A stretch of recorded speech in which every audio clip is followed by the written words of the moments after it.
Good afternoon, everyone. It is proud privilege and pleasure to welcome each one of you who are being here with us today for this seminar. Today, we are fortunate to have eminent speakers from diverse backgrounds, and I feel delighted and honored to welcome all of them. I would like to specifically acknowledge the contribution of our partner and co-host, Indian Association of Respiratory Care. We could not have done it without you. Thank you for being with us.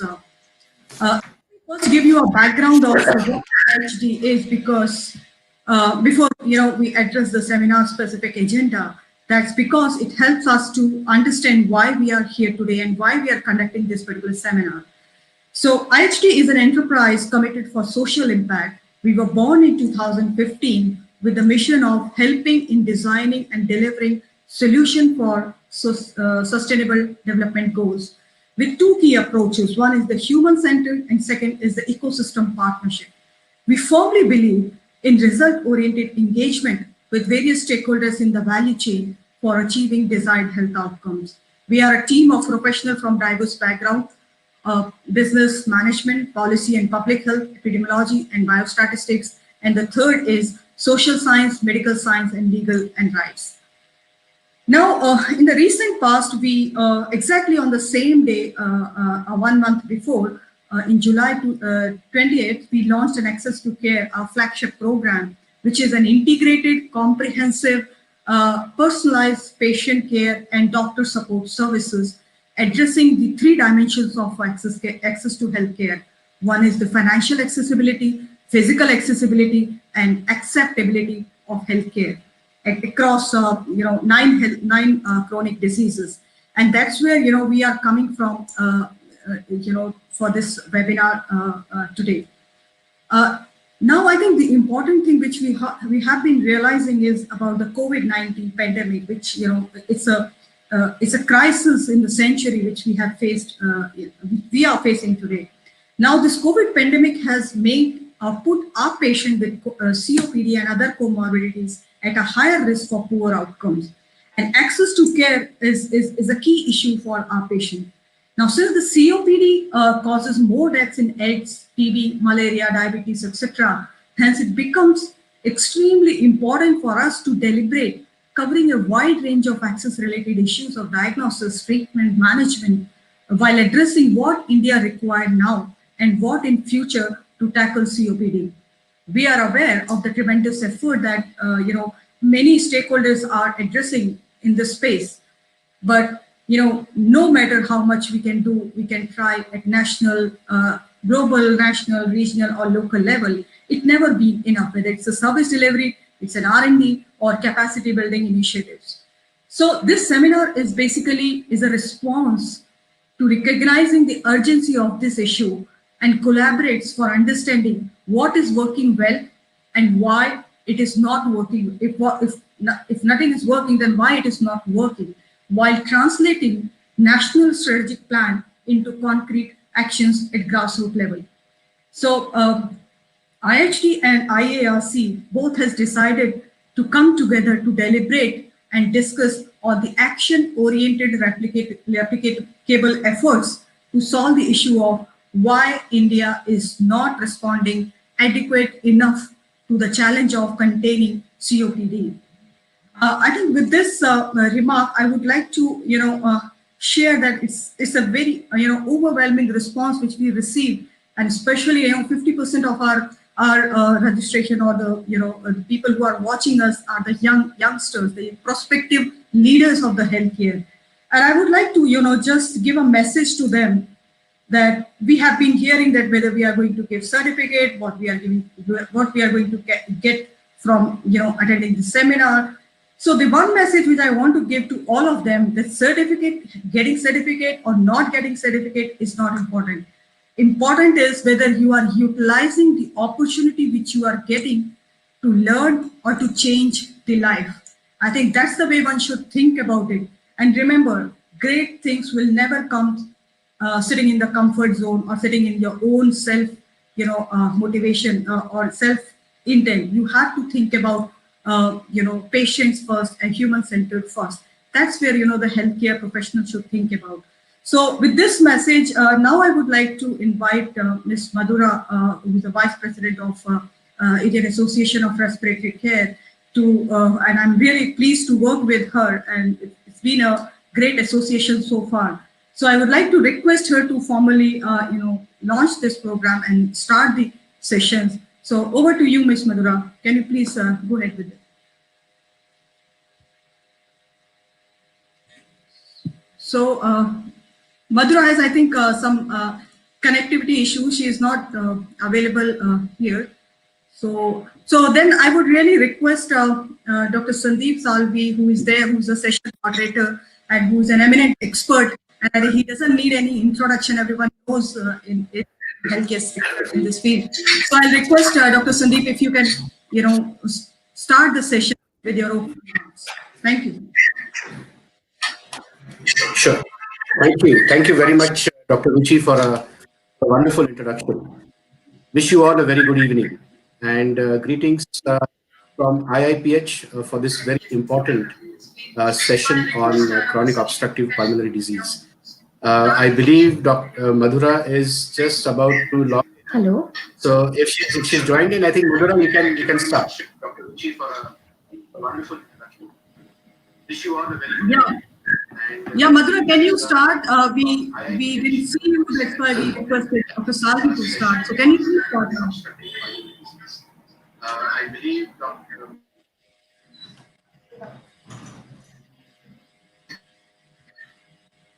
So Ms. Madhura, are you able to hear us? Madhura, do you want to start? I think she has connectivity issue, I guess, Dr. Salvi. Okay. So then once again, wish you all a very good evening and welcome to this very important session on chronic obstructive pulmonary disease. I would at the outset like to express my very sincere thanks to IIPH for hosting this meeting in partnership with Indian Association of Respiratory Care. And I really look forward to moderating this important event in the midst of such eminent faculty that will follow the presentation. I hope you all can see my presentation. Just if anybody could say yes, then I can carry on. I can't see. Can you see my presentation? No. I can't see, Sandeep. Can't see. Okay. Sandeep, okay. I will. You have to share your slide. I think we are not able.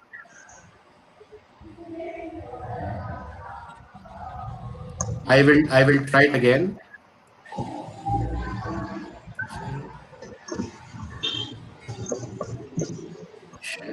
Okay. Is this okay now? Yes. Okay. Yes. Okay. So yeah. So I bring to you greetings from my institute called Pulmocare Research and Education Pure Foundation from Pune City.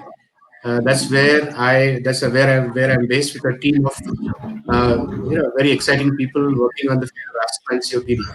What I'm going to cover over the next 10 minutes or so is just a brief overview about the silent epidemic of COPD in India and why India needs a national COPD prevention and control program. So I'm going to focus on this, and I'm going to set the scene for the remaining four speakers to deliberate on various topics and thought processes with regard to the COPD problem in our country.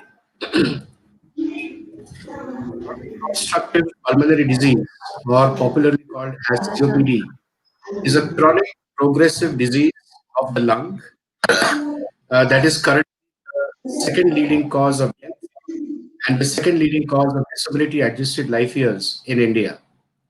What you can see on the slide over here is how a healthy lung looks like on the left hand side and how a COPD lung looks on the right hand side.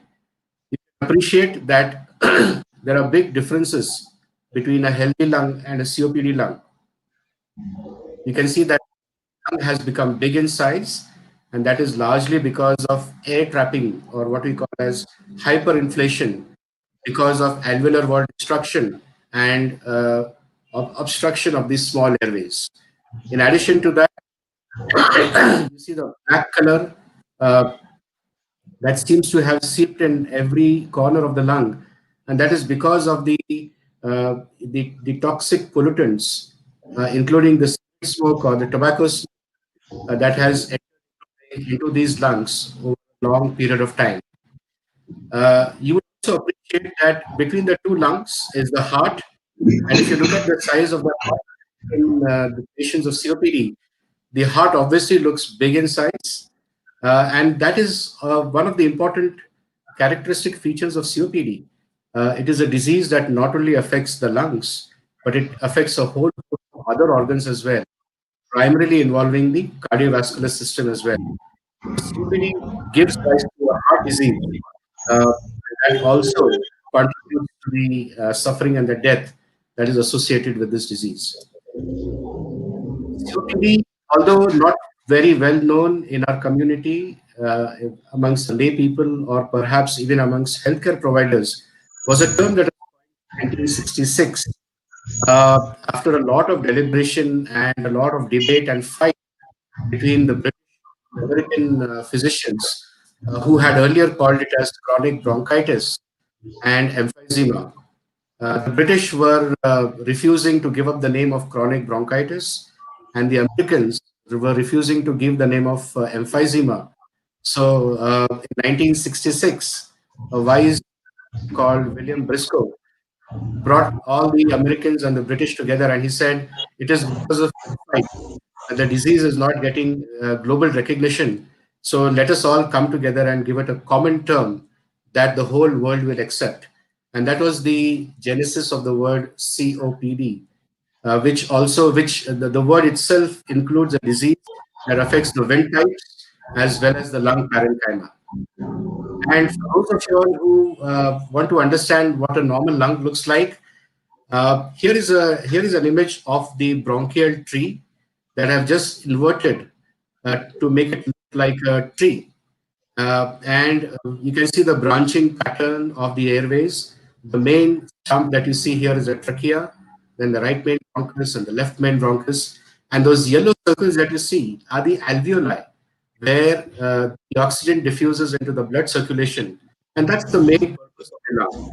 So the normal human lung, normal healthy human lung, has about 40,000 such branches in the both the lungs, and those pink circles which are called as alveoli, there are a total of around 600 million of these spread across both the lungs.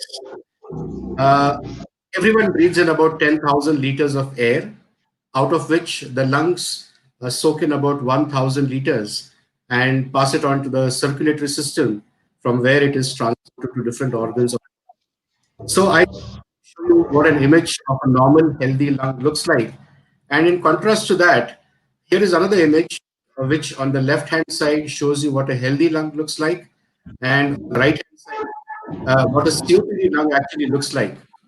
The two predominant changes that you should appreciate in this is that the branch pattern or the number of branches have become less, which means that there is disappearance of the airways in the lung of COPD patients, especially the small airways. And you can also alveoli have reduced in size, and they're filled with black colored, toxic pollutants that have been deposited over a period of time. So this is a wonderful image that was drawn by one of my colleagues at the Pure Foundation, which actually shows in a very simple art form what actually happens in patients with COPD. Tobacco smoking was identified as the first and perhaps the most important risk factor for COPD. And in fact, for about 40 to 50 years, was almost equated to smoker's lung because it was believed to be the most important risk factor that was driving COPD. In our country, tobacco smoking is not as popular as in the Western world, but nonetheless, we have about 120 million people who smoke tobacco. But there is a difference over here. 70% of the people who smoke tobacco, they smoke bidis, and bidis are very different from cigarettes in terms of the risk for developing COPD, and that is because of the large amount of tar that is present in the bidi smoke. Therefore, one bidi is almost equal to 5 cigarettes in terms of the content. And therefore, Indian people who smoke bidis are at a greater risk of developing COPD.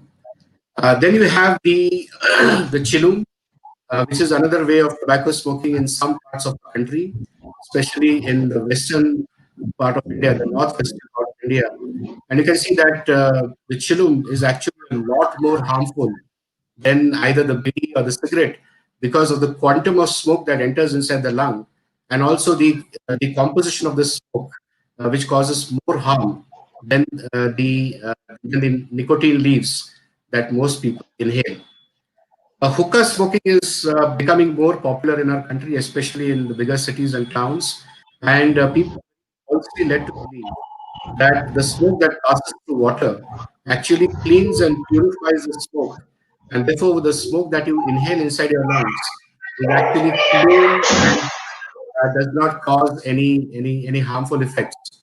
Uh, but that is not very true at all, because research that has been conducted very recently has shown that hookah smoking is even worse than cigarette smoking. In fact, one session of 25 minutes of hookah smoking is equated to about smoking 100 cigarettes in terms of the quantum of pollutants that enter inside the lung. So clearly, I think although cigarette smoking is perhaps identified as an important form of tobacco smoking, but in our country, there are other forms of tobacco smoking which are perhaps more harmful than cigarette smoking in regards to the risk of developing COPD. Uh, 10 years ago, I was invited to write a review for the Lancet on COPD and non-smokers. And that was the first time that we actually highlighted the fact that we do not need to be a smoker to develop COPD, especially people living in the poorer parts of the world, where non-smoking factors are more important than tobacco smoking. And this is the data that I have derived from the Global Burden of Disease, published in 2018 and 19. And this study suggests that globally, 65% of the COPD occurs in people who have never smoked in their life.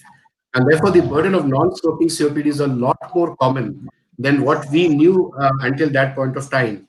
What is more important is, in a country like India, 80% of the COPD occurs among people who have never smoked in their life.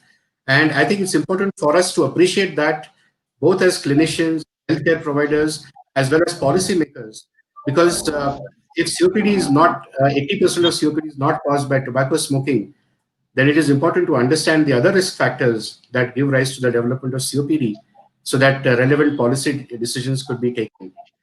What you see over here is a global map in different color codes.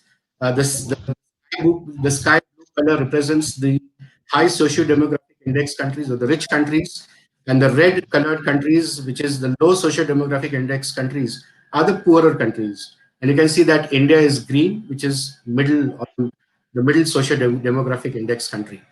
And from the left to the right, as you go, in these pie charts, you can see that in the high socio-demographic index countries, such as the United States or Europe, 72% of the COPD is attributed to tobacco smoking.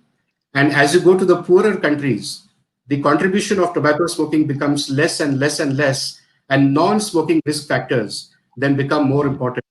And these non-smoking factors include ambient air pollution, or household air pollution, or even occupational exposures. So in a country like India, household air pollution and ambient air pollution are the major drivers of COPD than tobacco smoking. And here is just some pictures that depict the risk factors for COPD in India. 50% of homes in India still continue to use biomass fuel, especially in the rural areas. And the smoke that comes out from the burning of this is largely responsible for causing COPD in the rural population. As I said, 120 million smokers, so that's also an important risk factor for COPD in India, nonetheless. Then you have ambient air pollution. You know the levels of air pollution that occur in the cities of Delhi, Kanpur, Chennai. Very high levels of ambient air pollution that drive COPD. Occupational exposures such as farming, road sweeping, building and construction, the exposures are associated with that. We know that burning mosquito coil uh, produces as much amount of pollution that is equal to smoking 100 cigarettes during that one night. That is also an important risk factor for COPD. Then you have other indoor air pollutants such as dhoop agarbattis. One dhoop agarbatti is equal to 500 cigarettes in terms of the particle pollution that it produces. Agarbattis, use of pesticide sprays, previous history of pulmonary tuberculosis is also identified as an important risk factor for COPD. Previously undiagnosed, poorly treated chronic asthma is also an important risk factor for COPD. And then other occupations such as the pujaris who are smoke on a regular basis. So India is a country that has got a whole host of different risk factors that are associated with COPD, not necessarily only tobacco smoking. I was fortunate enough to be the chair of the chronic respiratory disease section for the Global Burden of Disease India report. And we published this report a couple of years ago in the Lancet Global Health. This is perhaps the most authentic source of information related to COPD in our country. India has estimated 55 million cases of COPD. We rank number one in the world for that. We rank number one in the world for disability adjusted life years associated with COPD. And we rank second in the world when it comes to the number of deaths that are associated with COPD. So clearly, the burden of COPD in India is very huge and it is only growing with time. Uh, Comparison of COPD deaths versus some of the other important diseases that have huge health impact, like AIDS or TB or malaria or diabetes, even when you put other diseases together, COPD is responsible for causing more number of deaths than all together. I think it's important for us to start appreciating this problem before it gets out of hand. This is the heat map of India in 1990 on the left-hand side, 2006 on the right-hand side. Show you the changing patterns of COPD across different states in India. You can see that the colors are becoming more red and darker in shade. In the burden of COPD has been increasing or has increased over the years, which is also very important for us to appreciate. When you look at the global burden of disease report and look at the number of COPD cases vis-a-vis other countries, you can see that India has overtaken China in 2015 in terms of the number of cases of COPD, an estimated 55 million cases. COPD has now come down to the second position, and India and China together are way above all the other countries in the world. So clearly, India and China alone contribute to more than 50% of the global burden of COPD, which I think is very, very important. If you look at the number of COPD deaths, you can appreciate the slope has been increasing in India since the year 2004, is going up, up, up. China is still leading with zero point 0.01 million cases higher than India. But I'm sure by 2018 now, by 2020, I would believe that India would have taken China in the number of deaths associated with COPD. When it comes to disability adjusted life years, which is a combination of death and suffering, there is absolutely no competition for India anywhere in the world. We are way above all the other countries in terms of disability adjusted life years. This is a very beautiful slide that talks about the disability adjusted life years across different states in India. So the further you're right, more disability adjusted life years adjusted for the population.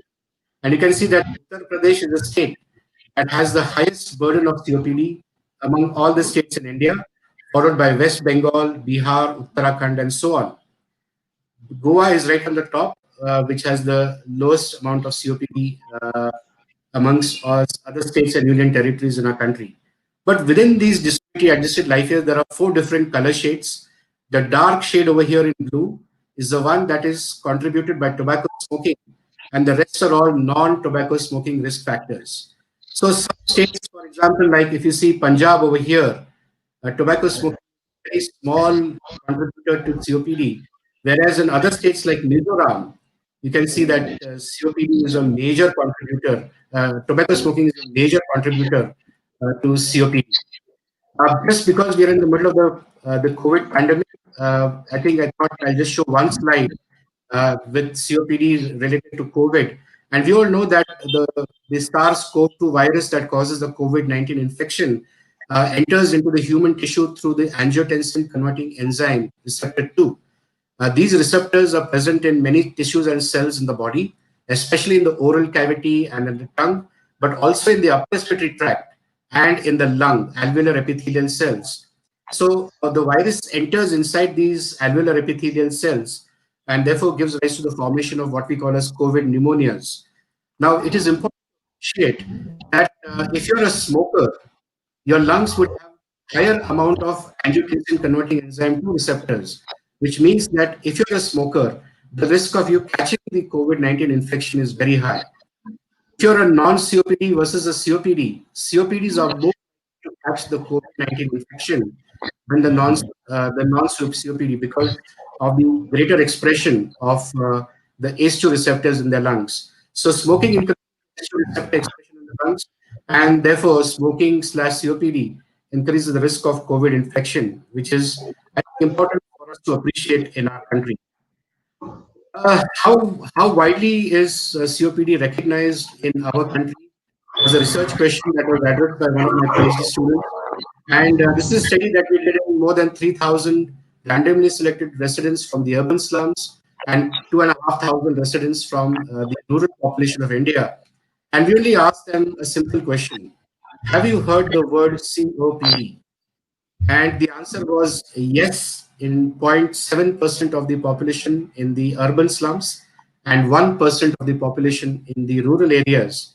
Thereby, meaning that more than 99% of the common in India, especially living in the urban areas, have not even heard the word COPD, especially when it's contributing to such a huge burden in our.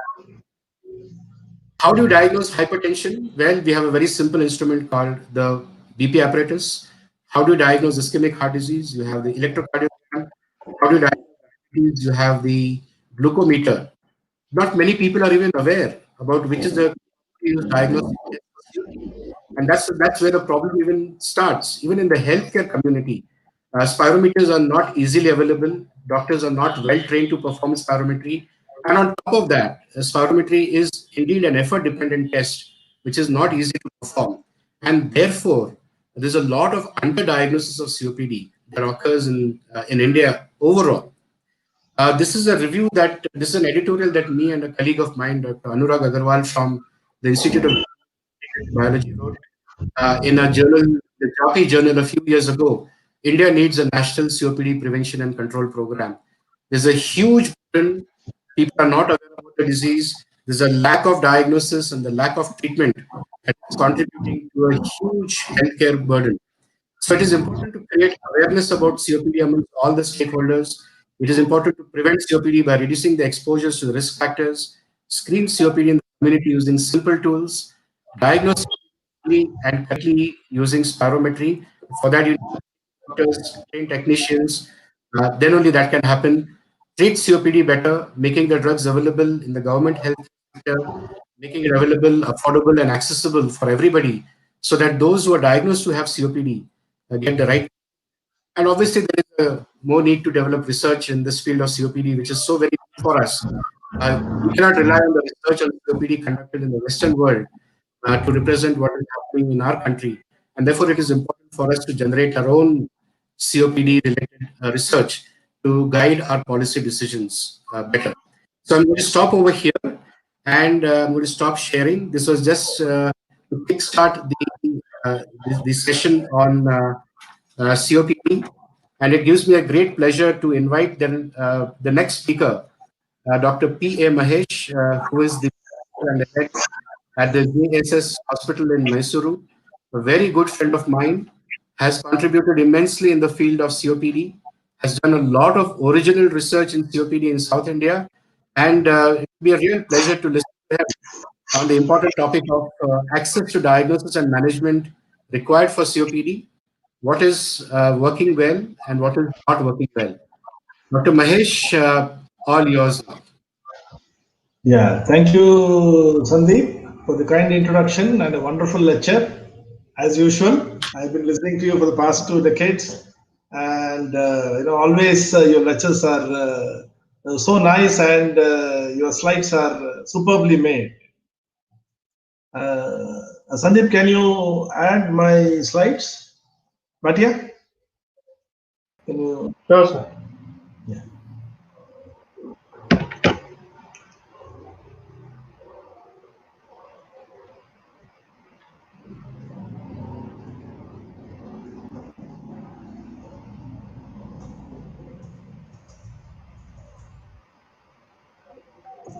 Yeah, Sandeep has made my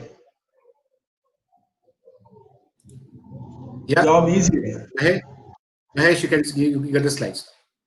Yeah, sure, yes. So I'll be spending the next 10 minutes looking at the access to the diagnosis and the management required for COPD, what is working well and what is not.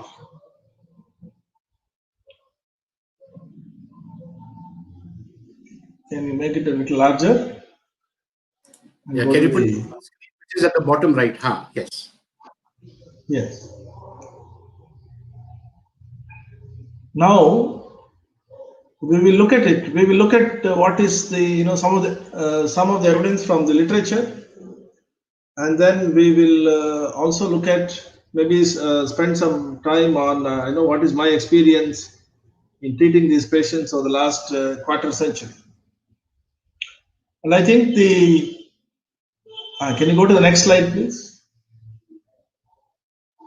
The biggest problem as far as COPD is concerned, as Sandeep just mentioned, is the name. People are not really aware of the name of COPD. Once the name itself is, people are not aware, then it becomes very difficult for us to educate them on the disease as well as its management. A lot of people think that COPD is they use the same term they use it for asthma, and they always say that their asthma is not under control. And we struggle with many of them to say that this is different. And for that, there is a name, though of course COPD is there in the Western world. There is no typical name in India. We still use the term COPD, which the public are not aware. Even MBBS student and the respiratory care students are all taught COPD. But other than that particular group, nobody else in the general public. And as Sandeep has found out, a lot of people in the administration as well, in the government who are responsible for the health of the nation, also have some difficulties. And because of this, and because the disease is slowly progressive, and it starts about the age of 50 years in most people, who tend to relate these difficulties, they say, I am now older, I cannot manage as well as I did earlier. Therefore, they don't seek medical attention. And that's the biggest problem for us. Because when you do a spirometry, I'm happy if I see if I see a lung function FEV1 of 30%. Usually I get 20%, 15%. By the time they come to me, if I see 30%, I'm extremely happy. So that's one of the biggest problems. They relate it to their aging process. And therefore, they are not able to manage as well as they did earlier. Rather than seeking medical care and thinking that it is related to the disease. Added to that, we also have difficulties in access to high quality medical care. In the sense that it's a very basic, if you are looking at very basic COPD management, first you need to make a diagnosis. You can't do that without a spirometer. Now the problem is most of the practitioners, health care providers in the country don't use spirometer. except the pulmonologists and a small proportion of physicians with special interest in respiratory diseases. Everybody has, they may even have an echo. Even an MD physician will have an echo in their sort of consultation room, but they will not have a spirometer. If you go to the labs, they do a lot of this test. They will have a very high-end CT, MRI, 3 Tesla MRI and everything, but they will not have a spirometer. And even in places where they have, whatever, see, I've seen from Mysore, Bangalore, when they come, the spirometric quality is very poor and nobody can interpret it. It's just done for namesake. Because it needs, as Sandeep said, it is effort dependent and therefore very difficult to do.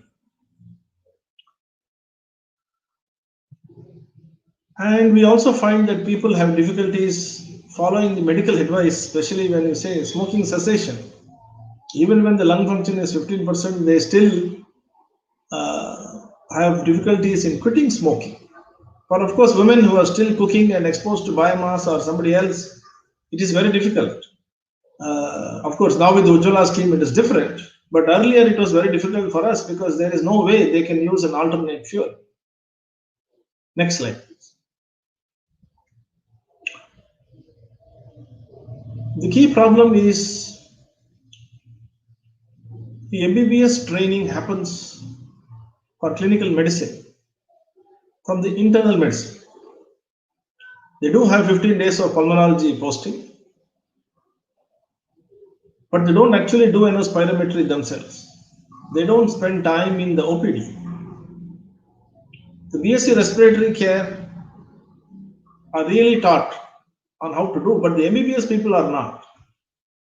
They do not know. And the problem is they are in medicine. They spend a lot of their time in clinical medicine under internal medicine. And none of them ever do spirometry, even in medical colleges, forget about other places. And therefore, they pass out having never seen a spirometer, having never seen what a spirogram looks like. And therefore, they are never comfortable. After that, people also the way the update is less. And they are also drawn, once you are an MD physician, they are drawn more towards cardiac diseases. And therefore, the emphasis on the respiratory, which is mainly a poor man's disease, is quite less. Even when they say tobacco is a risk factor and ask for all the cardiovascular tests, they will never ask for a spirometry to assess the lungs. Very, very small number of physicians will even think of referring a case to a pulmonologist. We did a study looking at the number of people with COPD who also have cardiac problems. So we talked to the cardiologist, gave a thesis, and found that more than 1/3 of the patients had COPD who were not treated. They all attributed their dyspnea to their cardiovascular disease and not to the respiratory disease. And the cardiologist, until we went and put our MD student there to actually do this study, never asked for a spirometry in our own medical college. And then they realized that more than 1/3 of the people had COPD. And managing their COPD caused a tremendous improvement in their quality of life and dyspnea. So that is the state in medical colleges. You can imagine the state in the non-medical college setup, which is supposed to be more academic. This is the state of affairs. I think not being able to give a locally acceptable name, that is, I think, an urgent need. Maybe I request Sandeep to take that and come up with that's the first thing I think we need to do to actually spread the awareness about the disease. The number of pulmonologists are low in most places, and there is an unequitable distribution of the doctors in urban compared to rural areas. Probably Kerala is the most literate state that we have in India and the most healthcare conscious. I did my PG in Kerala, spent 3 years there. I found the people extremely healthcare conscious. They will read up and ask whether you need to do this investigation or not. And the study, if you see from Sanjay Nair and Arjun, 90% of COPD patients, it was done in two places, were not given a diagnosis of COPD.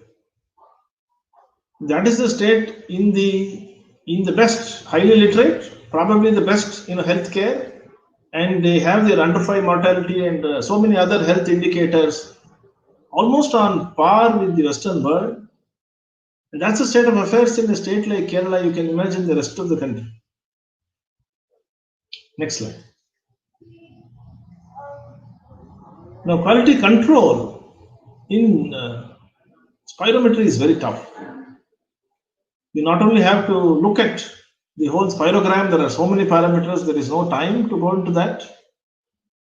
But the gold standard for that is the BOLD study done initially in more than 60 countries. In the second phase, again, Mysore and Pune are all part of the BOLD 2. And they have developed a software. Again, possibly there is a need, maybe it will help revolutionize COPD care. So possibly this is something we should look for. And that looks at different parameters like your quality control. You are given a score for pre and post bronchodilator for the FEV1, FEC, and post expiratory time. Next slide. Back extrapolated volume and end of test volume. Next and next. So the different quality control measures other than what you routinely see. Because if you go to a software guy, again we try to do that. It is tough. If you go to a software guy, the BOLD took a computer engineer and a statistician. They spent 1 year to develop this software. Now, when we sat with the software engineer, he said, what we see FEV1, that is in 1 second, has more than 150 points that you can use for quality control. So if you can bring in what we see visually as just 1 second, that has 150 points there that you can use for better quality control. The softwares can do that. And I think that should be the way forward if India has to really move ahead with COPD management. Next slide. Again, what is not working well for the doctors is in the last 15 years, you have only 12 articles on COPD. This is an ICMR journal, IJMR. There's only 12 articles that will tell you the amount of research that is happening, which is published in the premier journal. And most of the physicians read the JAPI, and there are about 14 articles on COPD in the last 15 years, and that includes the editorial that Sandeep Salvi just showed. So you can imagine. Next slide. Not working well from the public health government. If you look at the national program on cancer, diabetes, and cardiovascular disease and stroke, and look at the risk, where COPD is mentioned twice, diabetes is mentioned 87 times. Very little COPD research in India, which is the second most important cause of death, because it's not funded. Research will happen if it is funded. If it is not funded, it's unlikely to happen. Never a large national program until now, until recently, such a large funding to have a nationwide or in different parts of the country has not happened. Sandeep just talked about, and in 2012 he has already proposed, and I know he's been pressing for long, and I hope he will succeed soon, to have a national program on COPD similar to tuberculosis or malaria, though it affects and kills and more people. Most PHCs do not have healthcare personnel equipped to diagnose and manage COPD. Most PHCs may not be able to regularly supply the needed inhaled medications in their area of coverage. Next slide. Now let's go to what is working well. Compared to say 25 years ago, the acceptance of inhalers now we find much better. Earlier I had to spend half an hour to the patient to explain. Now I say I'm going to prescribe you inhalers. I look at the patient and there is no question. They are ready to take the inhaler and you don't need to really spend the time. They have understood that's the best way to go. Some improvement in understanding difference between asthma and COPD in the urban population is there compared to earlier. Next slide, please. What's also working well is the number of MD seats in pulmonary medicine, and DNB is more, though it is still skewed in urban areas. At least in the urban areas, people who come to contact with the pulmonologist, they tend to seek organ specialists now, and they will, if they have symptoms, they will come, and they tend to know that COPD and asthma are different. Still a long way to go, but it's happening. Corporate hospitals now, most of whom will have one pulmonologist at least, will have added now spirometry to their battery of tests. Unfortunately, most of them I have seen still do only pre-bronchodilator and not post-bronchodilator, which is the most essential to diagnose you. Next slide. What's working well with the public health and the government? The regulatory control that has kept the prices affordable for most patients, I think, is the most brilliant move so far that has happened in as far as regulatory effects are concerned. We talked to our friends in Sri Lanka and Bangladesh, and they are struggling to cope. Only the Indian medicines are affordable to most of their patients, but not the ones that come from Europe or US. Banning smoking in public places, quite important. Changing the labeling on cigarette packs, important. PM's Ujjwala scheme, again, for biomass COPD, that is the biggest help. I understand in the North India where you have a joint family and you have to make 200 rotis every day, people are still using the old chulas and tandoors and not really shifted to LPG. But in South India where they use ragi or rice, the LPG is more acceptable. We screened about nearly 8,457 people, and which had about 4,000 women. In 2006, 16 villages randomly selected for our Mudra cohort. Biomass use in 2006 was 100%. 2019-20, we are working with Karolinska Institute to study biomass COPD in more detail, studying about 40 cytokines, and we find that 1/3 use LPG on daily basis, 1/3 use biomass, and 1/3 use mixed of the biomass and LPG. In the last few years, Kerala has started a SWAS program for COPD and asthma, and that's a welcome initiative which I hope will be taken up by other states and the center as well. MCI inspections have made mandatory for all medical colleges to have a spirometry, and that is something good. And DBT currently, in July, we realized that they are focusing on COPD research at a national level.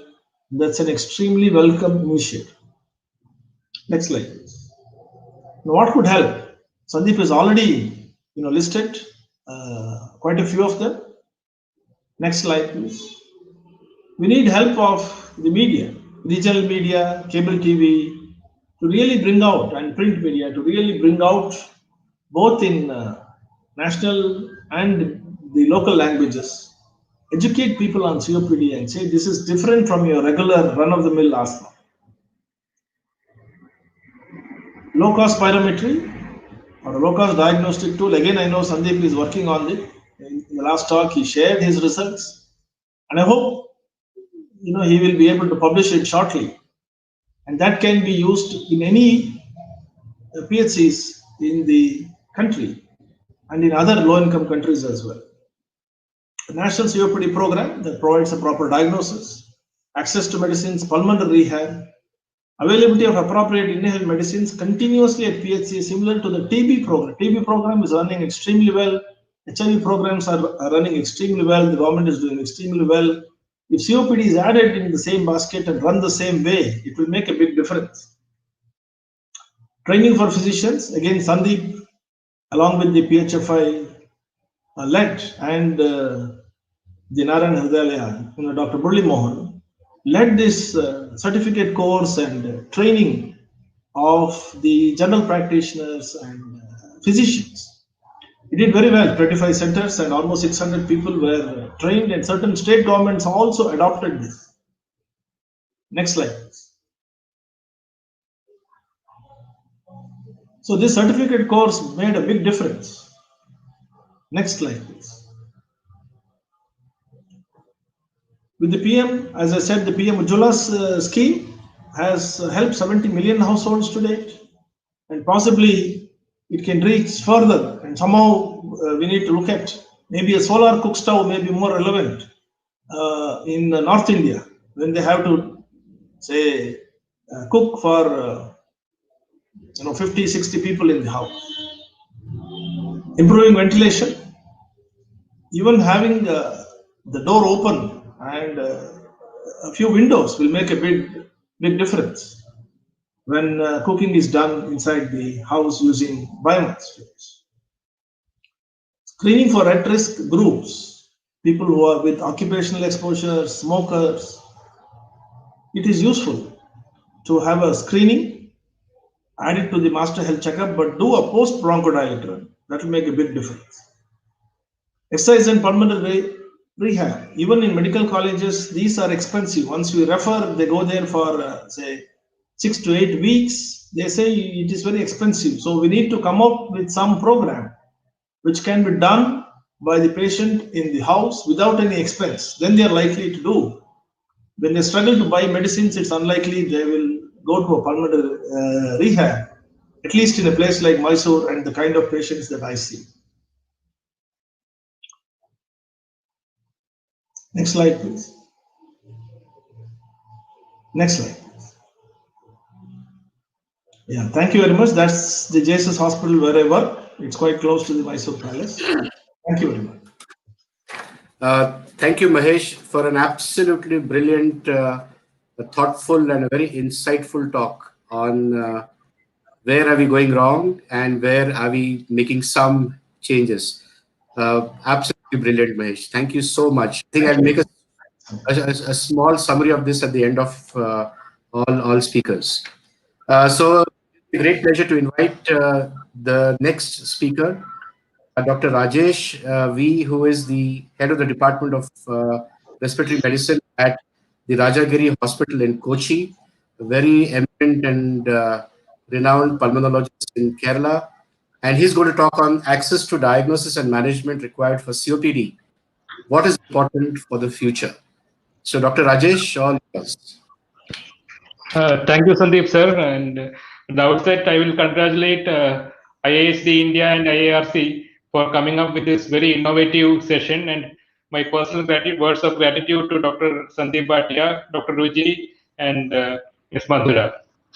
So it's indeed a pleasure to be in the same boat as Sandeep sir and Dr. Mahesh. And the next 10 minutes or so, I will share with you some of the unmet needs in COPD patient, both from the patient point of view as well as the clinician point of view, the diagnostic pitfalls, including the late diagnosis and reliance on imperfect diagnostic tools, some of the management pitfalls where we generally concentrate on treatment rather than prevention, the lack of a holistic care when it comes to COPD management, and probably the lack of high efficacy drugs when it comes to the treatment of COPD. And I do realize that most of these aspects have been already stressed by Sandeep sir and Dr. Mahesh, but I think I will just serve as a refresher for whatever they have said. So we'll start off with a couple of disclaimers that I'm a hardcore clinician, I'm not a researcher, I'm not an academician or a policy maker. So if I am more inclined to stressing on the clinical aspects, please bear with me. And again, I am focusing on real life challenges with less of published evidences.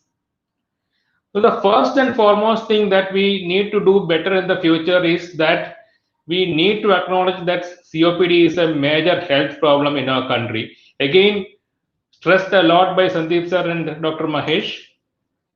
We have to realize and accept that COPD is a major health problem. We have to start focusing on our policies against COPD. We have to allocate much more funds on the care of COPD, research on COPD, and grassroots level of implementation of many of the programs. That is a foremost unmet need and challenge. And unless we don't do it, we are not going to reach anywhere when we go to the delivery of care in COPD. And again, something that has been really stressed in the previous talks, that as opposed to many of other chronic diseases, which are actually sort of tapering or plateauing due to better awareness and better preventive facilities. COPD is one of those diseases which still has a very steep ascending curve when it comes to a Doctor, number of cases, morbidity, and mortality.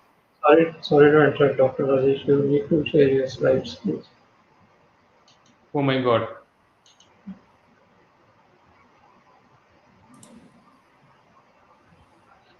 Okay, Dr. Rajesh, I'm sure you can speak extempore on the So, points that you. shall we share from our side, Dr. Rajesh? I have already shared, I thought. So let us share. Ruchi, can you share?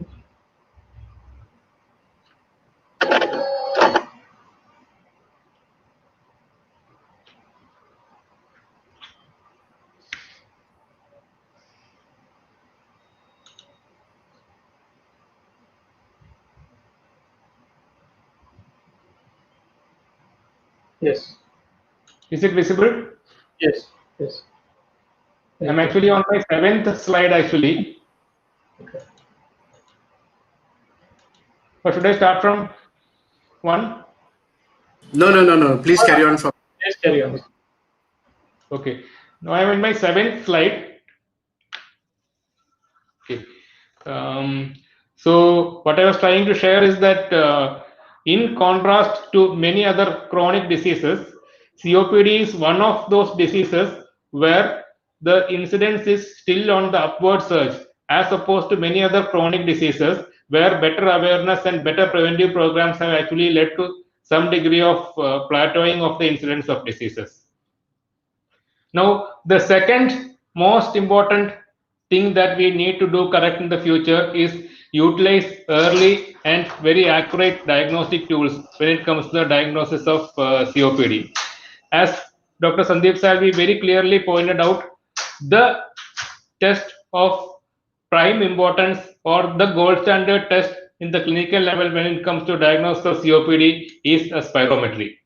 Now, we'll just dwell upon a second on this particular landmark study in the late 1960s or 70s, where the FEV1 decline in those with COPD, whereas those with non-smokers was compared. It was very clearly seen that the lung function, as evidenced by the FEV1 values, had a very steep fall in those susceptible smokers as compared to non-smokers. And at any stage, if the patient actually quits smoking, then the improvement or rather the fall of FEV1 tends to be less steep. So similarly, Dr. Raj, are you changing the slides or is somebody else changing the slide? I am changing. Okay, because the slide did not change. Oh. Now, which is the slide that's visible? It's a red slide. Global trends in this thing. Oh my God. Oh, now even smokers is being seen. Just a minute. It's not sharing actually properly. Now we need to share on.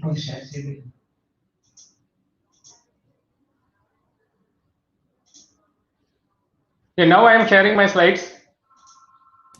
Yes, Dr. Rajesh, we can see the FEV1 in smokers. Now, if you could make that full screen. Yeah, if you could only make it full screen. Correct. Yeah. Yes, now we can. Okay. Yeah. Okay. Now we move to the next slide. Okay, yeah. If you see the natural course of COPD, then you have an initial phase where there are risk factors, but there is no fall in lung function. And then you have a stage where there is slow but steady fall of lung function where the tests are abnormal, but the patient doesn't have any symptoms. And then there is a stage where the patient significantly has progressive symptoms and progressive loss of lung function. And then finally, you have an accelerated course characterized by frequent exacerbations of COPD. Now, the thing that we should do in the future in the first stage is that in this stage, the patients have normal lung function. The most important thing is risk factor reduction.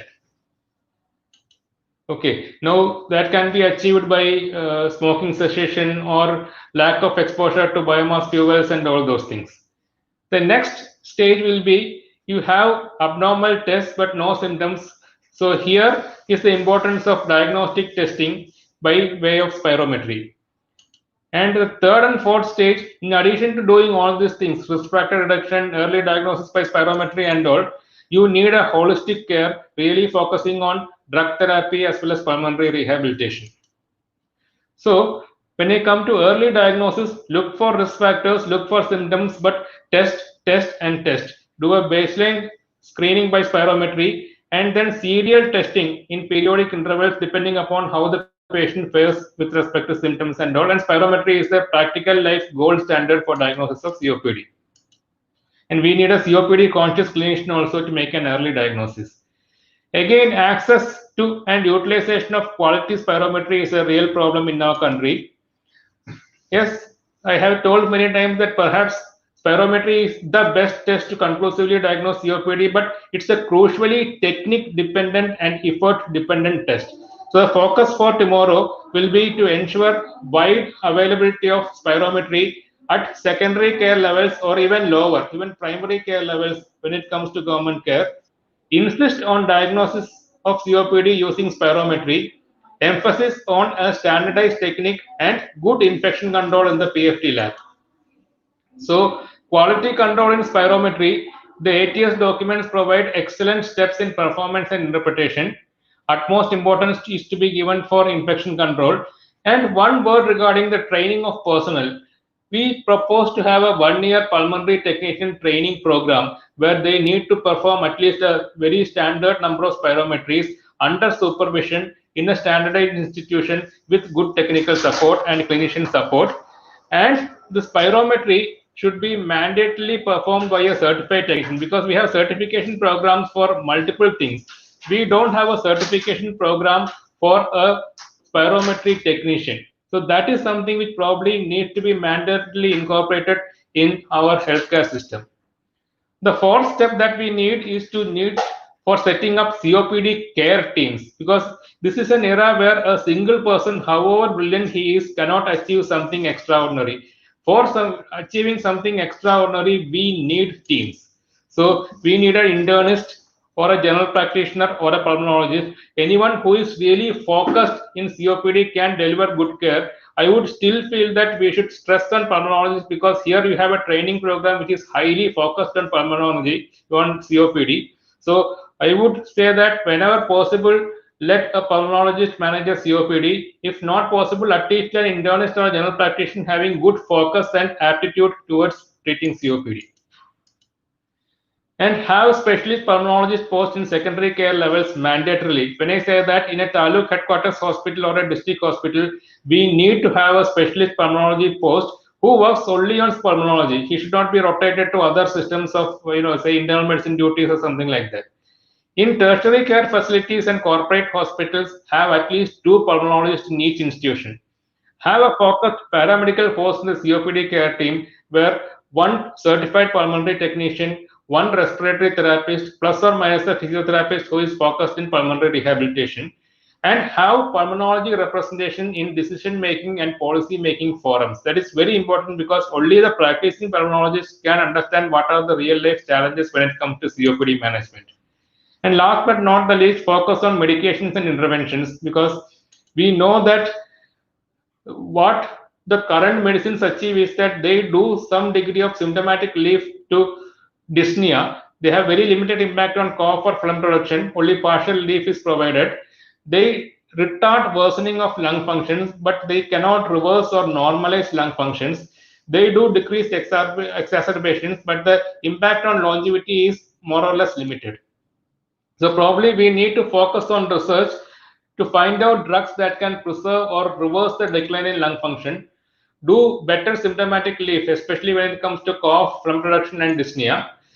We need to find out drugs which can actually improve longevity. We need to have drugs which improve exercise tolerance and make a sort of vocational rehabilitation for the patient, and better drugs that prevent exacerbations when it comes to the accelerated phase of COPD.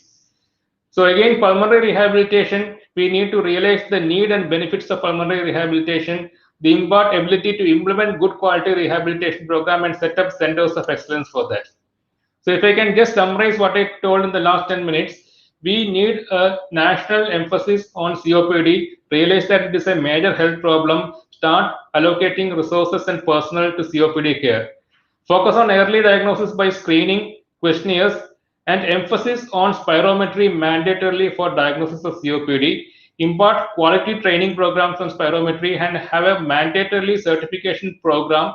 And any good quality spirometry should be performed by a certified personnel. COPD care team establishment with central role for pulmonologists and a good COPD focused team, research on new drugs and focus on pulmonary rehabilitation. Thank you.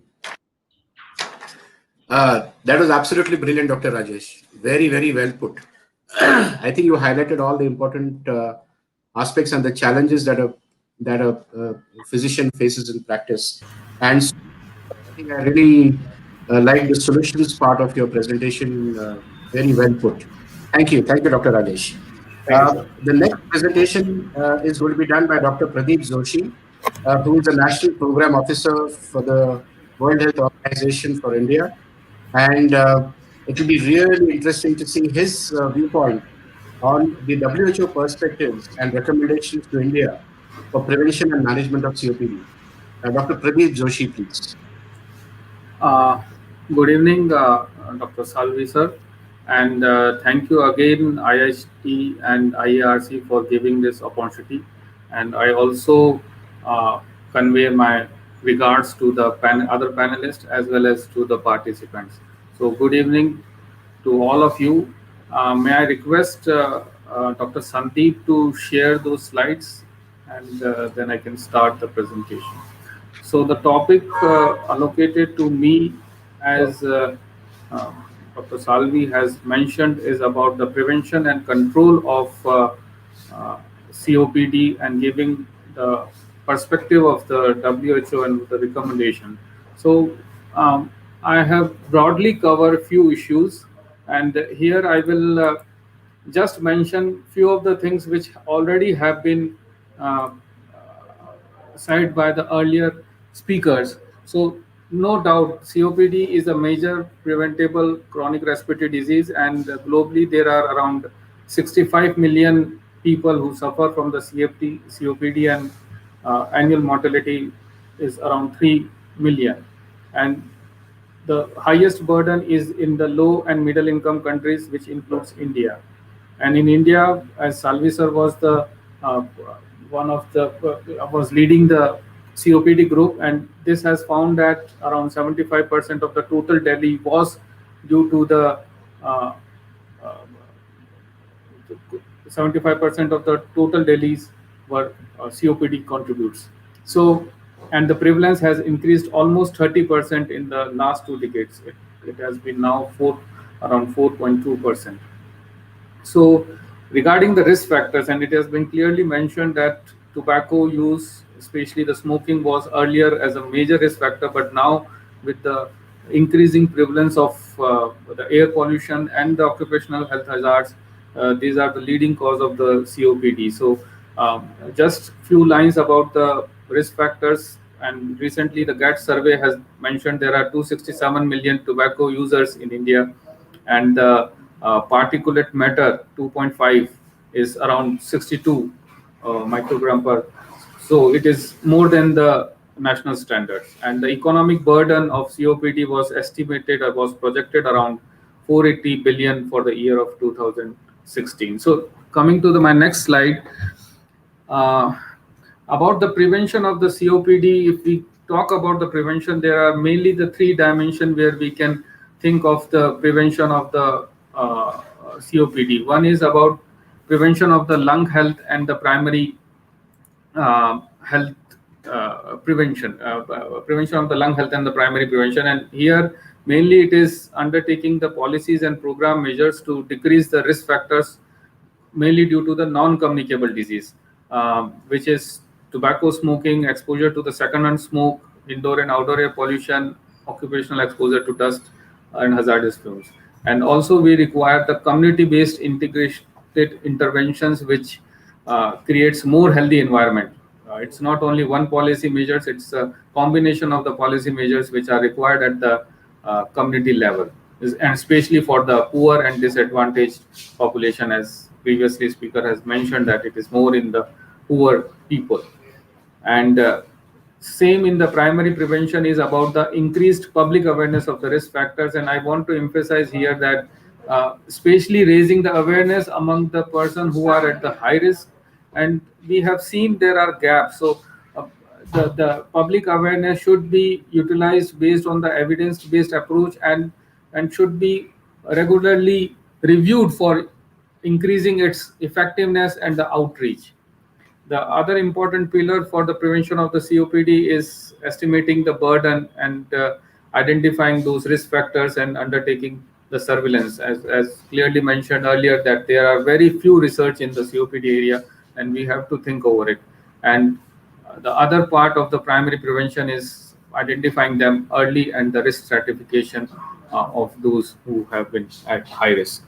So the heterogeneity of the COPD itself it's a challenge for prevention of the COPD. So in the next few slides, I am highlighting on the few of the risk factors and giving a view on the participants how those risk factors can contribute to the COPD and what are the preventive measures available for the for reducing those risk factors. If you see this slide, this is based on the risk factor global burden of disease, and if you see the the contribution of the tobacco in the major disease, if besides lung cancer, which is the most important cause of death due to the tobacco, the second most is COPD, and it is almost equal. The other risk factors and the tobacco use in the 2016, it was clearly mentioned that the tobacco use is almost around 50% of the deaths due to the tobacco use is there. And tobacco use approximately causes around 8 million deaths per year. And next slide, please. So WHO has come up with the framework convention on tobacco control, which we call as WHO FCTC, and it was adopted in 2003 and came into force in 2005. It was developed in response to the globalization of tobacco epidemic, and there are good buys which are mentioned in the WHO FCTC. But if we want to further filter it out, the best practices, it is Empower. So and it is an acronyms, and it has been mentioned in the slide. There are different articles of the WHO FCTC. So Article 20, which is monitoring the tobacco use and prevention policy, and Article 8, which describes about protecting people from tobacco smoke, and Article 14, which provides the which mentions about cessation services, Article 11 and 12, which warn about the dangers of the tobacco, and Article 13 mention about enforcing the ban of tobacco, comprehensive banning of the advertisement and promotion and sponsorship of tobacco products. And the most important is Article 6, which talks about the raising the taxes on the tobacco. These are the best buys for controlling any tobacco measures. These are empowers are essential. If we go to the next slide, we just can see the impact of Empower. And in the 2007, when the only 1,000 million population was protected from tobacco, it was rose to in 2018 to around 500,000 million population. And the countries also have been increased which are implementing at least one power policy. AM is monitor, so others are the measurable features. So in the power policy at the highest level of achievement. So I just want to mention here that India has been given 1 point on the highest achievement in 2014, when the large pack warning was more than 70% of the display was notified by the government of India. So this is related to prevention of the tobacco. And next slide, please. Now we come to the which is now becoming a leading cause of the COPD. And if you see about the dailies in the due to the tobacco, due to the ambient air pollution, it is basically the dailies are highest in the Haryana and Uttar Pradesh, followed by this Punjab, Rajasthan, Bihar, and West Bengal. And in the closer in the subsequent uh, graph, you can see that how many age standardized mortality is caused by the air pollution. So the Southeast Asia regional average is around 165, and the global average is 141. The mortality rate per 100,000 population, and India is well ahead both in the regional average as well as in the global average. And based on the analysis, it has been found that air pollution related that's attributable to selected NCDs, it is around 25%. COPD contributes to 25% of air pollution related deaths. Next slide, please. So, for reducing the air pollution, there are options available, and it is some of the options are given in the air pollution in Asia and Pacific science-based solution, and these are not the new solution; they are already well known, but it give you which are implementable at the all country level, which are implemented at the lower middle income countries. So. Some of the best intervention, there are 25 measures which have been identified, and these are like post consumption controls, industrial process emission standards, setting up emission standards for the road vehicles, vehicle inspection. So these are related, some are related to the transport, some are related to the industries and minings, and implementation of those measures is required to control the ambient air pollution mainly. Next slide, please. So if we go to the next campaign, which was started by WHO in partnership with the Clean and Climate and Clean Air Coalition and UN Environment, was known as a Breathe Life. And Breathe Life is basically which provides a platform for the cities to share their best practices. It works with the municipalities to expand monitor efforts to keep their citizens informed and build demand for the new solutions, and educated, actually raising awareness and educating people about the air pollution harms. And in this Breathe Life campaign, 4 cities of India have been participating. One is Nagpur, Bangalore, the second is Bangalore, Bhubaneswar, and Dehradun. These are the 4 cities which are participating in the Breathe Life campaign. Next slide, please. Another important contributor which has been raised by the expert is this indoor air pollution. So in that, this is WHO has come up with the Clean Household Energy Solution Toolkit, and there are just which is acronym as given as a CHEST, and there are different modules, and there are step-by-step process which you have to do to assess what is required at the country level or at the local level to reduce this indoor air pollution. So basically, it is about the situation analysis or the stakeholder mapping. Second, identification of the interventions uh, or technologies. Then the guidance on the standards and testing, monitoring and evaluation, engaging the community, and raising awareness. So on the chest also, there is an India report which has been recently published, which gives a comprehensive analysis of what is happening related to the indoor air pollution in India, what are the challenges and what best can be done. So there are some recommendations which has been published after doing the analysis based on this toolkit. Next slide, please. So there is a good progress, and there are policy implementations have been reason for this. If you see in the 2000, in last 15 years, there is a decline of more than 52% in the solid fuel use. And if you see the Southeast Asia region comparison, India is still having a high use of this solid fuels. So definitely there is an opportunity where action is required. Next, please.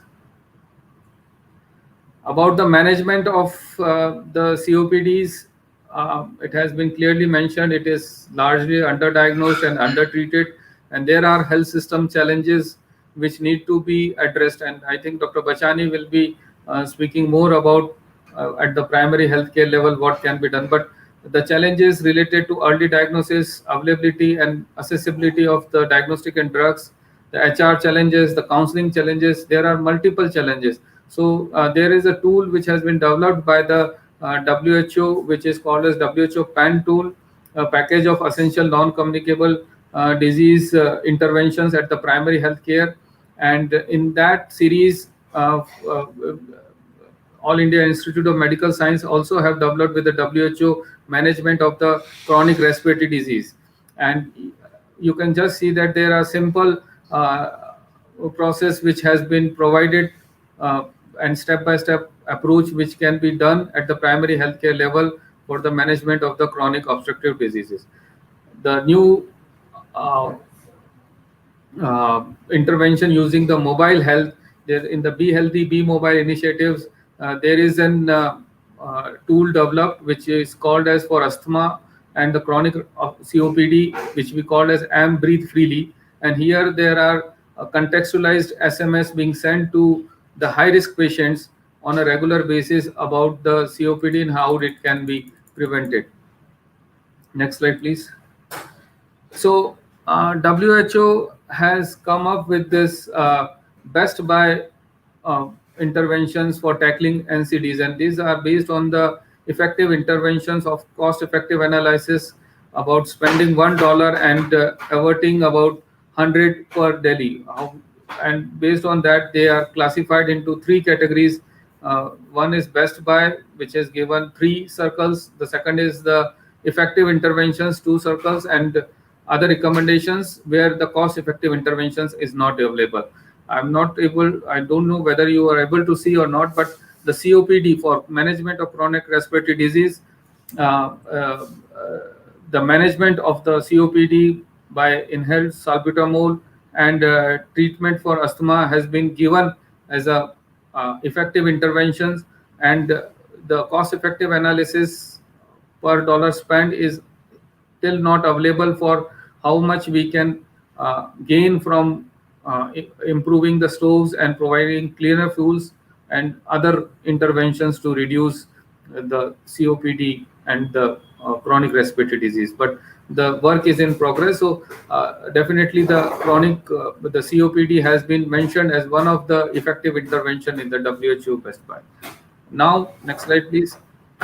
So if we come to the available policy options and strategies, I just want to mention there is a national health policy which clearly mentions about reducing the risk factors, especially the tobacco, and also addressing the non-communicable disease, which includes the chronic respiratory disease, which include both asthma and the COPD.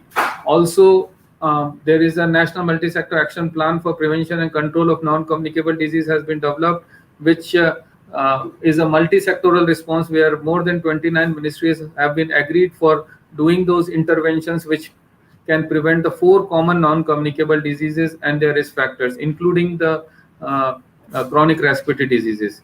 There are 10 targets which have been established in the National NCD Monitoring Framework, which also has linkages with the reduction or the prevention of the COPD. One is about the overall mortality reduction from the 25% mortality reduction. The another one is reduction about the indoor air pollution by 50% and increasing the accessibility of essential drugs and diagnostics, reduction in the 30% reduction in the tobacco use. So these are the targets which has been set up, and these are the policy options which are available. More, next slide please. More need to be done, and we have to leverage on the different policy options which are already available, and few of them which I have mentioned and can address those risk factors. One is this new national policy on the biofuels, which mentions about increasing the utilization of biofuels in the energy and transportation sector. Ujjwala scheme already have been highlighted. There are more than 80 million beneficiaries, and it has contributed in the reduction of the uh, uh, indoor air pollution. We have this national clean air program to reduce the level of air pollution and have a target of reduction of 20 to 30% of PM 2.5 and PM10 concentration by 2024. Another intervention is about this International Solar Alliance, which has been spearheaded by India, and the goal is the global deployment of around 1,000 gigawatt of solar energy and mobilization of investment in tune of more than 100 billion in solar energy by 2020. Other interventions are this COTPA. You are well aware about the COTPA, which prohibits the advertisement and regulation and trade of the cigarette and other tobacco products. And in that series, this electronic nicotine delivery system has also been notified as has been banned completely in India. The other two interventions, the other two policy options which are very which can be leveraged for management of the COPDs is, one is this Pradhan Mantri Jan Arogya Yojana under Ayushman Bharat, and the second one is the Health and Wellness Center, which government of India is doing, and there are both from early identification, the screening, early identification, and follow up, and uh, a referral of the, the NCD patients, including the chronic respiratory disease patients. So this was all from my side, and thank you so much again for this opportunity. Thank you. Thank you very much, Dr. Pradeep Joshi, for a very elaborate, there's a lot of views that you have expressed on the role of WHO in managing COPD in India. In the interest of time, let me go straight away to the next speaker, which is a very, very important talk and a very important speaker, Dr. Damodar Bachani, who was the former Deputy Director General, Ministry of Health and Family Welfare. He has been instrumental in developing a lot of important healthcare policies. I was very fortunate enough to be a part of the steering committee that he led on air pollution and health. So he has all the knowledge that is happening inside the Ministry of Health and Family Welfare with regard to policy decision makers. And he's going to tell us about how can we leverage primary healthcare system to effectively manage COPD.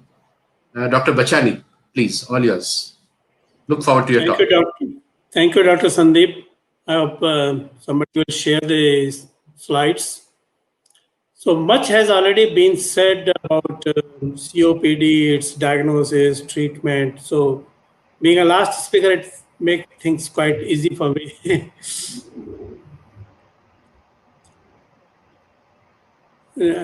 Next slide, please. It's providing primary health care. It's in the government sector is primary health care centers, community health centers, and also not forgetting health and wellness centers that have now been set up. Actually, these are mainly sub-centers and PSCs that have been now renamed as health and wellness center. But also large number of GPs are also providing primary health care. We shouldn't forget that. So why it is important and rather I would say easy to build on the existing primary healthcare system, both in the government and the private sector, to leverage and lead on prevention, diagnosis, and treatment of COPD. It's actually needed much in rural areas as well as urban poor communities where most of the undiagnosed cases lie. Actually, in the year 2015-16, when I was in the ministry as Deputy Commissioner NCD, we did get included COPD under the National Program for Prevention and Control of Cancer, Diabetes, Cardiovascular Disease, and Stroke. Actually, COPD and chronic kidney disease were included. But if you look at the screening program that has been done now, population-based screening, it's mainly concentrating on diabetes through glucometers, hypertension, and some common cancers like breast cancer and cervical cancer and oral cancer, but not COPD.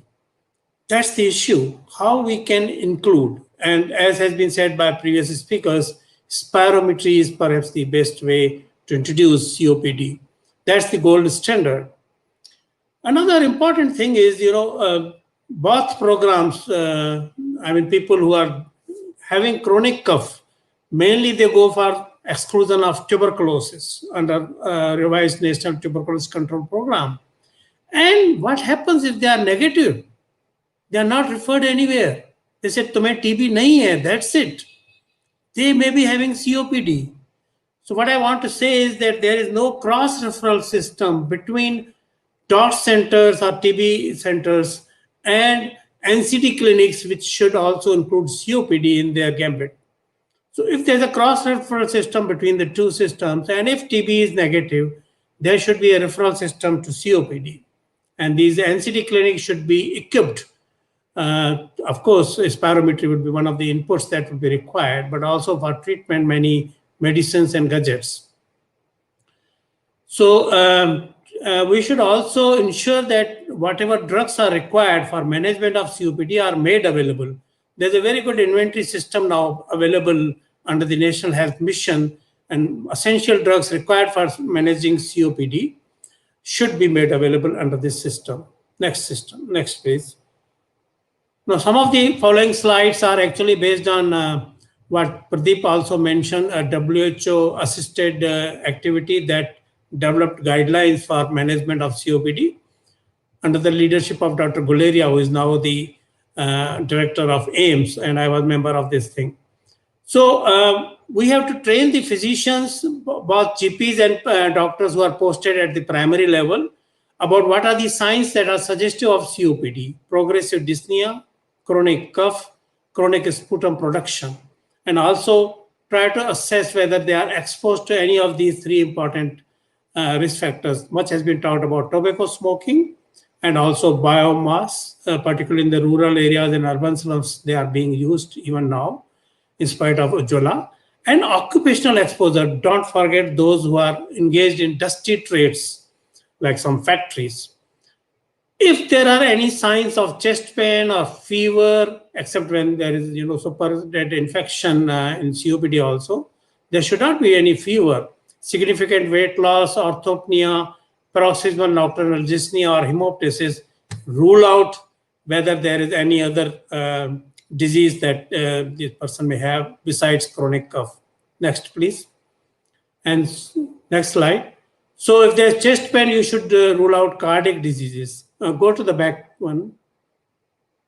If there is fever associated, it could be pneumonia, tuberculosis, or bronchiectasis. If there's weight loss, it could be because of TB or lung cancer. If there's orthopnea or paroxysmal nocturnal dyspnea or pedal edema, swelling on feet, you should rule out congestive heart failure. If there is blood in the sputum, hemoptysis, rule out TB, lung cancer, and bronchiectasis. And if there's family history, it could be asthma as well. Next. So spirometry suggested is the main key. Next, please. And it is now available in both forms, PFT lab spirometers as well as handheld spirometers. So under the NPCTCS program, and I was there, we did mention that we should include handheld spirometers at CSCs and PSCs so that diagnosis of COPD could be done. Without which, just symptomatic treatment is being given, which is continued to be given, and that may not be enough. Next, please. And these are some of the measures I think previous speakers have already mentioned about forced vital capacity, forced expiratory volume in 1 second, and the ratio. These are all important parameters, not only to diagnose COPD, but also to rule out whether it's restrictive or obstructive COPD. Next. Next, please. This has been spoken. So this is a simple diagram that has to be put under in every PSC, every GP, that if a patient at the primary level is reporting his age is more than 35, there is exposure to any of the risk factors of COPD as mentioned, including tobacco, and there are symptoms that are suggestive of COPD, go for physical signs of COPD, and then go for acid-fast bacilli, that is to rule out tuberculosis in the sputum. If it is positive, they go to the DOT center. If it is negative, then they go to the NCD clinic. And that's the link which is missing. I put it in red. That has to be activated virtually, cross-referral between DOTs and NCD clinics. Next, please. There may be situations when there is exaggeration of symptoms or any of these signs like cyanosis, like blood pressure has gone down below 90, systolic blood pressure. Respiratory rate has increased or heart rate has increased or pulse oximeter shows oxygen level less than 90, then these are serious cases. Deaths occur in such cases, and you have to have not only trained physicians to give initial treatment to such cases, but immediately send for referral to higher levels. The next slide will show that, so that they could be taken care of. So there has to be linkage between primary, secondary, and tertiary. It's not just giving relief to the patient, but also avoidable deaths and try to prolong their life as far as possible and improve their quality of life. I'll stop here. Thank you very much. Thank you, Dr. Bachani. I think that was a very, very thoughtful presentation. So in the interest of time, what I'm going to do is just give a very quick, concluding remarks, just basic carry-home messages that all the members actually gave to us, so that we can summarize all this. It is very important to do that at the end. So Dr. Mahesh, his presentation was primarily focused on few carry-home messages that I got. The name is the biggest problem, COPD. Do we need to have a separate name for India? And he has recommended that we should address this issue. He talked about the quality of parameters being done in India, the importance of medical education, where COPD and spirometry are very poorly taught, and that's where the basic root of the problem could potentially lie. So that's where we need to bring about a change, NPI regulation, and change in the curriculum. He also recommended that there should be more research. We need to have more publications on COPD in India, and treatment has to be very affordable. In fact, we are very fortunate enough to live in a country where treatment is indeed very affordable, and we should make maximum use of that. So those are the important carry-home messages that I got from Dr. Mahesh. Dr. Rajesh also gave a very beautiful presentation on practical challenges that a physician encounters. He emphasized on the importance of acknowledging that COPD is a big public health problem. We need to wake up and start doing something about it. He also talked about the importance of spirometry. And one of the important messages that he gave was the need to have a mandatory certified program for spirometry technicians. It is important for a country to have that program, so that the quality of spirometry improves and the diagnosis of COPD gets better across the country. So I think that was a very important message that he conveyed. And then finally, he talked about the importance of a COPD care team, where you need a entire team to actually manage this problem. It's not a problem that can be easily managed by one person. So those were the carry-home messages by Dr. Rajesh. Dr. Pradeep Joshi also gave a very exciting talk about the WHO perspective for India on COPD. He talked about the big programs of tobacco smoking cessation and how successful that has been over the years. He also talked about the non-smoking risk factors and the initiatives that the government and the WHO have undertaken. He talked about Breathe Life campaign, which I thought was very interesting because I had not heard about it before. He also talked about the best buys for tackling non-communicable diseases, where it is important to have an intervention that is affordable to a country, and how work in that area is progressing, so that we could have cost-effective treatments for COPD in our country. He talked about the chest module, which was very new for me as well. Clear Household Energy Solution Toolkit. This is taking into consideration that household air pollution is an important risk factor for COPD. So that was something new that I learned. And then he ended up with all the important policy decisions that the governments have taken on Ujjwala scheme, the international solar, the get together of that, the National Clean Air campaign, and the PMJ campaign, all of which are are directly or indirectly contributing to reducing the burden of COPD from an India WHO perspective. So that was a very good presentation. Dr. Bachani ended up with a very beautiful quote that I'm going to use this in my future talks. तुम्हें TB नहीं है, what next? And I think that's a big problem that we are actually facing on a real life basis in our country. We have a very good TB screening program, and once you have been told that you don't have TB, then what? I mean, the patient is just there's a dead end over there. And he talked about the cross referral systems that need to be initiated in our country, and I thought that was a very, very insightful and a brilliant suggestion that he gave. He talked about the importance of the health and the wellness care centers, and especially the linkages between the different healthcare delivery systems was his major focus of presentation. So I think overall it has been a very, very fruitful and a wonderful discussion by all the speakers. And on behalf of IIHM and Indian Association of Respiratory Care, I would like to extend my very sincere thanks to each one of them. I know, Madhura, you have been waiting for a while. Unfortunately, your video did not work when you were invited to speak. So I would give you that 1 minute to speak, and after that, I think Dr. Sandeep Bhatia could offer the vote of thanks. Yes, Salvi, Yes, thank you Madhura. so much.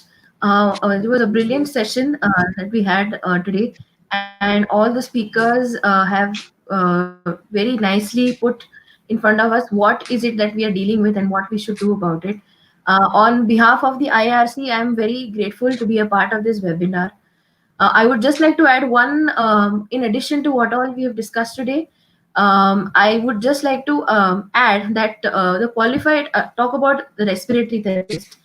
The qualified respiratory therapist with their knowledge of this disease and their skill in aiding diagnosis and evaluation and management of this group of patients in the outpatient settings, the ward, the ICUs at home, in the rehabilitation centers will help in reducing the burden of physicians and also reduce the distress of the patient and the family.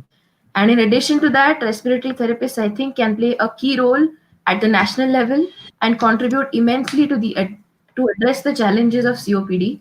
If properly and when properly utilized, I think the respiratory therapist will be a great asset to the national healthcare system. So I think with that, I would like to thank you again for allowing me to speak, and I apologize for the technical issues that I have faced. Over to you, sir. Brilliantly put, Madhura. Thank you very much for that. So, Dr. Sandeep, now it's yours for Sure. the vote of thanks.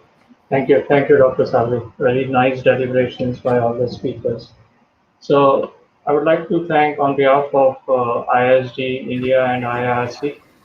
I extend a really hearty vote of thanks to especially our seminar moderator and speaker, Dr. Salvi, who actually spared his time from his busiest schedule to grace this occasion. Today we had an opportunity to hear him out, and this will surely help us and encourage us in our future deliberation. My sincere gratitude to also all the speakers, Dr. Bachani, Dr. Pradeep, Dr. Rajesh, and Dr. Mahesh, for gracing this occasion and sharing their well thought through experiences and learnings today with all of us. I'm sure that these learning will help us who are trying to actually address the issue of prevention and management of COPD. Also, a special mention of Dr. Ruchi, who is the CEO and founder of IRSD, and also Ms. Madhura, Associate Vice President of IRC, for being catalyst and great support and standing pillar as a strength for us to conduct this event. The event like this cannot happen overnight, and the wheel starts rolling months ago. And we have been very fortunate enough to have a very good back-end team support who actually were very proactive and dedicated to organize this event behind the scenes, especially the technical and social marketing team. Last but not the least, a big thank you to each one of you who made this seminar more memorable and very great experience for all of us. Thank you once again. Thank you all from ISD and IRC. Thanks a lot. Thank you. Thank you. Thank Thank you you, so Dr. much. Thank you. Sandeep, and all other Thanks, colleagues. Dr. Bachani. Thank Thanks. you.